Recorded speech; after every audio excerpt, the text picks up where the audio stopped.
ನನ್ನ ಹೆಸರು ಭಾಗ್ಯಶ್ರೀ ರಾಜು ಪಳಕೆ. ನಾನು 6ನೇ ತರಗತಿಯಲ್ಲಿ ಓದುತ್ತಿದ್ದೇನೆ. ನಾನು ಮಾಡುತ್ತಿರುವ ವಿಜ್ಞಾನ ಚಟುವಟಿಕೆಗಳಲ್ಲಿ ಸಸ್ಯಗಳನ್ನು ತಿಳಿಯುವುದು.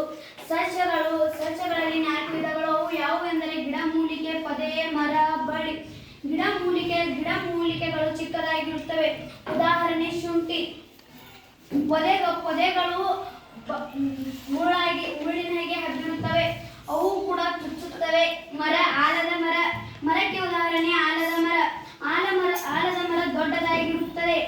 ಬಳ್ಳಿ ಅದು ಒಂದು ವಸ್ತುವಿನಿಂದ ಸಹಾಯ ಪಡೆದುಕೊಂಡು ಹಬ್ಬುತ್ತದೆ. ಅದರ ಬೇರು ಮೃದುವಾಗಿರುತ್ತದೆ. ಸಸ್ಯದಲ್ಲಿ ಕಾಂಡ ಮಧ್ಯದಲ್ಲಿ ಇರುತ್ತದೆ. ಕಾಂಡಕ್ಕೆ ಎಲೆ ಹಬ್ಬಿಕೊಂಡಿರುತ್ತದೆ.